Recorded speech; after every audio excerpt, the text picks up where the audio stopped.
السلام علیکم ورحمۃ اللہ وبرکاتہ۔ امید ہے کہ میرے تمام احباب بزرگ بھائی خیریت سے ہوں گے۔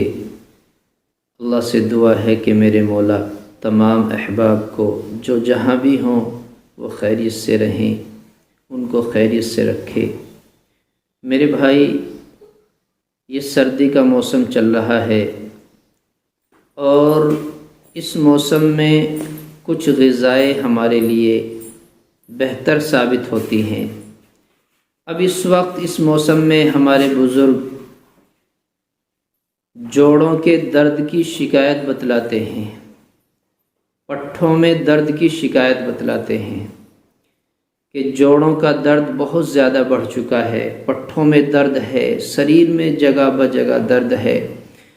تو اس کے لیے میں آپ کو جوڑوں کے درد کا حلوہ بتانے جا رہا ہوں۔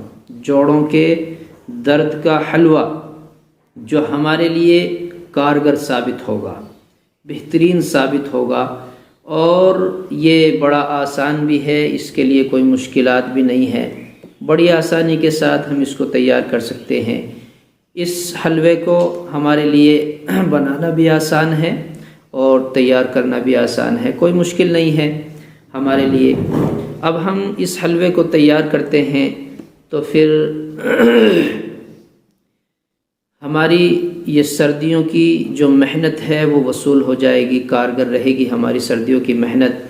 ہمیں چند چیزیں لینی ہیں، تھوڑی تھوڑی سی چند چیزیں لینی ہیں، جن میں سب سے پہلے میدا ہے، اور میدا صرف 50 گرام لینا ہے۔ میدا 50 گرام لینا ہے، اسی کے ساتھ ساتھ 50 گرام مغز ہے، کدو کے مغز 50 گرام کدو کے مغز ہیں، اور مغز تربوز 50 گرام ہیں، تربوز کے مغز بھی 50 گرام ہیں۔ گوند کیکر یہ بھی 50 گرام ہیں۔ گوند کیکر تو کچھ زیادہ وہ ہو جائے گا، تو 50 گرام نہ لے کر 10 گرام لے لیں، کافی ہوگا، صرف 10 گرام گوند کیکر لے لیں۔ اسی طرح خالص دیسی گھی 250 گرام لینا ہے، اور قچینی یہ بھی 50 گرام لینی ہے۔ یہ تمام چیزیں 50 گرام لے لیں۔ کیکر کا گوند کم کر سکتے ہیں آپ، اپنے درد کے اعتبار سے 20 گرام بھی لے سکتے ہیں، 50 گرام تو بہت زیادہ ہو جائے گا، 10 گرام 20 گرام کافی ہے آپ کے لیے۔ تو آپ ان تمام چیزوں کو لے لیں گے۔ سب سے پہلے ہم میدے کو دیسی گھی میں بھونیں گے، میدے کو دیسی گھی میں بھون لیں گے، اور آہستہ آہستہ ہلکی آنچ سے ہم اس کو بھونتے رہیں گے۔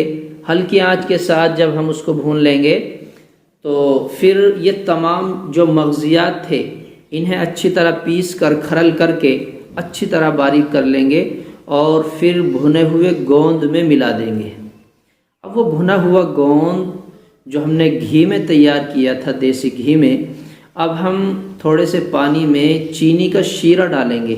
چینی کا شیرہ ڈال کر یہ تمام چیزیں ہم اس میں ڈال دیں گے، اور پھر ہم اس کو آہستہ آہستہ ہلکی آنچ سے 2-3 منٹ تک پکائیں گے، ہلکا سا آہستہ آہستہ، اور یہ اب ہمارا حلوہ تیار ہو چکا ہے۔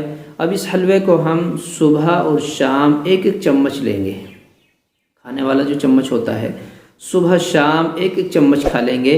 اگر کسی کے یہاں دودھ ہے، فراوانی ہے دودھ کی، تو بہت بہتر، ورنہ اس طرح بھی کھا لیں گے، کوئی حرج نہیں ہے۔ اور 1 مہینے سے زیادہ نہیں کھانا، یہ صرف 1 مہینے کھانا ہے۔ انشاءاللہ 1 مہینے میں آپ کے تمام دردوں کی شکایت دور ہو جائے گی، اعصابی قوت میں بھی اضافہ ہوگا انشاءاللہ۔